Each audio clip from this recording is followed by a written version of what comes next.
ಕನ್ನಡ ವೀಕ್ಷಕ ಬಂಧುಗಳಿಗೆ ನಮಸ್ಕಾರ. ನಿಮಗೆ ಈಗಷ್ಟೇ ಗೊತ್ತಿರೋ ಪ್ರಕಾರ ಕನ್ನಡದ ಪ್ರಖ್ಯಾತ ನಟಿಯಾಗಿರುವಂತಹ ಲೀಲಾವತಿ ಅಮ್ಮನನ್ನು ನಾವು ಕಳೆದುಕೊಂಡಿದ್ದೇವೆ. ಚಂದನವನದ 70ರ ದಶಕದ ನಟಿ ಲೀಲಾವತಿ ಅಮ್ಮ. ನಮಗೆ ಗೊತ್ತಿರುವ ಒಂದಿಷ್ಟು ವಿಷಯಗಳನ್ನು ನಿಮ್ಮೊಂದಿಗೆ ಹಂಚಿಕೊಳ್ಳಲು ಪ್ರಯತ್ನ ಮಾಡುತ್ತೇವೆ. ಈ ಪ್ರಯತ್ನ ನಿಮಗೆ ಇಷ್ಟವಾದರೆ ನಮ್ಮ ಚಾನೆಲ್ ಅನ್ನು ಸಬ್ಸ್ಕ್ರೈಬ್ ಮಾಡಿ ಮತ್ತು ಸಪೋರ್ಟ್ ಮಾಡಿ. ಲೀಲಾವತಿಯವರು ಇಡೀ ಜೀವನವನ್ನು ಸಾಮಾಜಿಕ ಸುಧಾರಣೆಗಾಗಿ ಮುಡಿಪಾಗಿಟ್ಟಿದ್ದವರು. ಸುಮಾರು 70ರ ದಶಕದಲ್ಲಿ ಖ್ಯಾತ ನಟಿಯಾಗಿದ್ದರು. ಕನ್ನಡ ಅಲ್ಲದೆ ತಮಿಳು, ತೆಲುಗು, ಮಲಯಾಳಂ ಭಾಷೆಗಳಲ್ಲಿ ಸೇರಿದಂತೆ 600ಕ್ಕೂ ಹೆಚ್ಚು ಚಿತ್ರಗಳಲ್ಲಿ ನಟಿಸಿದ್ದಾರೆ.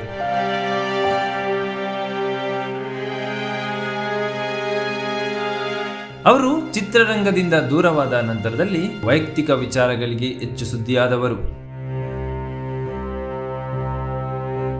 ವೀಕ್ಷಕರೇ, ವಿನೋದ್ ರಾಜ್ ಅವರು ಕನ್ನಡದ ಅತ್ಯಂತ ಪ್ರತಿಭಾನ್ವಿತ ನಟ ಅಂತ ಹೇಳಿದರೂ ತಪ್ಪೇನಿಲ್ಲ. ಹೀಗೆ ಪ್ರತಿದಿನ ಹೊಸ ಹೊಸ ಸುದ್ದಿಗಳಿಗಾಗಿ ಸಿನಿಮ್ಯಾಟಿಕ್ ಇಂಡಿಯಾ ಚಾನೆಲ್ ಅನ್ನು ಸಬ್ಸ್ಕ್ರೈಬ್ ಮಾಡಿ. ವೀಕ್ಷಕ ಬಂಧುಗಳೇ, ನಟ ವಿನೋದ್ ರಾಜ್ ಅವರು ಕನ್ನಡದ ಪ್ರತಿಭಾವಂತ ನಟರಲ್ಲಿ ಒಬ್ಬರು. ಆದರೆ ಅವರ ಪ್ರತಿಭೆಗೆ ತಕ್ಕಂತೆ ಅವಕಾಶಗಳು ಸಿಗಲಿಲ್ಲ, ಯಶಸ್ಸು ಕೂಡ ಸಿಗಲಿಲ್ಲ. ನಿಮಗೆಲ್ಲ ಗೊತ್ತಿರುವಂತೆ ಬೆಂಗಳೂರಿನ ಹೊರವಲಯದ ನೆಲಮಂಗಲ ತಾಲೂಕಿನ ಹಳ್ಳಿಯೊಂದರಲ್ಲಿ ಸುಮಾರು ವರ್ಷಗಳಿಂದ ತಾಯಿ ಮಗ ಜೀವನ ನಡೆಸುತ್ತಿದ್ದರು.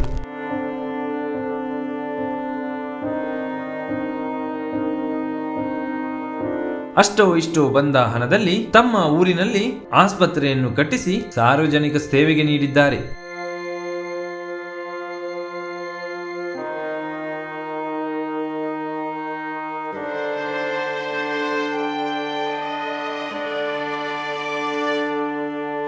ಲೀಲಾವತಿಯವರು ವಯೋಸಹಜ ಕಾಯಿಲೆಯಿಂದ ನಮ್ಮೆಲ್ಲರನ್ನು ಬಿಟ್ಟು ಹೋದರು. ಮತ್ತೊಂದು ಹಿರಿಯ ಅತ್ಯುನ್ನತ ಪ್ರತಿಭಾವಂತ ನಟಿಯನ್ನು ಕಳೆದುಕೊಂಡಾಯಿತು ನಾವು. ಕನ್ನಡ ಚಿತ್ರರಂಗಕ್ಕೆ ಅಷ್ಟೇ ಅಲ್ಲದೆ ದಕ್ಷಿಣ ಭಾರತದ ಚಿತ್ರರಂಗಕ್ಕೆ ತುಂಬಲಾರದ ನಷ್ಟ ಅಂತಲೇ ಹೇಳಬಹುದು.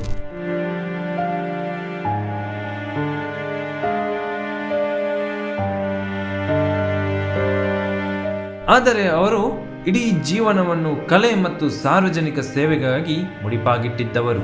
ಅಷ್ಟೇ ಅಲ್ಲದೆ ತಮ್ಮ ಸ್ವಂತ ಜಮೀನನ್ನು ಮಾರಿ ಆಸ್ಪತ್ರೆಯನ್ನು ಕಟ್ಟಿಸಿದರು. ಅಷ್ಟೇ ಅಲ್ಲದೆ ಪಶು ಆಸ್ಪತ್ರೆಯನ್ನು ಕಟ್ಟಿಸಿದರು.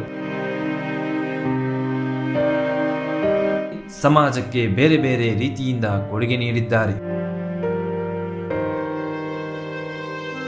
ಲೀಲಾವತಿಯವರು ತಾವಾಯಿತು ತಮ್ಮ ಕೃಷಿಯಾಯಿತು ಅಂತ ಸುಂದರ ಪ್ರಕೃತಿಯಲ್ಲಿ ಜೀವನವನ್ನು ಸುಂದರವಾಗಿಯೇ ನಡೆಸುತ್ತಿದ್ದರು. ಅದಲ್ಲದೆ ವಿನೋದ್ ರಾಜ್ ಅವರು ಒಂದು ಬಾರಿ ಖಡಕ್ಕಾಗಿ ಉತ್ತರ ನೀಡಿದ್ದರು. ಮಾಧ್ಯಮದ ಮೂಲಕ ತಮ್ಮ ಸ್ವಂತ ವಿಚಾರಗಳನ್ನು ನಿಮಗೆ ತಿಳಿಸುವುದರಿಂದ GST ಕಡಿಮೆಯಾಗುತ್ತಾ, ಪೆಟ್ರೋಲ್ ಡೀಸೆಲ್ ಬೆಲೆ ಕಡಿಮೆಯಾಗುತ್ತಾ ಅಂತ ಖಡಕ್ಕಾಗಿ ಹೇಳಿದರು. ನಮ್ಮ ಸಮಸ್ಯೆ ನಿಮಗೇನಾದರೂ ಉಪಯೋಗ ಇದೆಯಾ, ತಿಳ್ಕೊಂಡು ಏನ್ ಮಾಡ್ತೀರಾ ಅಂದು ಜನಗಳಿಗೆ ಉತ್ತರ ನೀಡಿದರು. ನನಗೆ ಪ್ರಶ್ನೆ ಮಾಡುವವರು ತಮ್ಮ ಮನೆಯನ್ನು ತಾವು ನೋಡಿಕೊಳ್ಳಿ, ತಮ್ಮ ವೈಯಕ್ತಿಕ ವಿಚಾರಗಳು ತಮಗೇಕೆ? ನಾನು ನನ್ನ ತಾಯಿಗೆ ಮಾತು ಕೊಟ್ಟಿದ್ದೇನೆ, ನನ್ನ ತಾಯಿ ಬೇರೆಯವರಿಗೆ ಮಾತು ಕೊಟ್ಟಿದ್ದಾರೆ. ದಯವಿಟ್ಟು ಈ ವಿಚಾರ ನನ್ನ ಜೊತೆಯೇ ಮಣ್ಣಾಗಲಿ. ಕನ್ನಡಿಗರೇ, ಗುರುಮೂಲ ನದಿ ಮೂಲ ಹುಡುಕಿ ಏನು ಮಾಡುತ್ತೀರಿ? ನನ್ನ ತಾಯಿ ಹೇಳಿಕೊಟ್ಟಿರುವ ಪಾಠವನ್ನು ನಾನು ಮಣ್ಣಲ್ಲಿ ಮಣ್ಣಾಗುವವರೆಗೂ ಪಾಲಿಸುತ್ತೇನೆ ಎಂದು ಹೇಳಿದ್ದಾರೆ.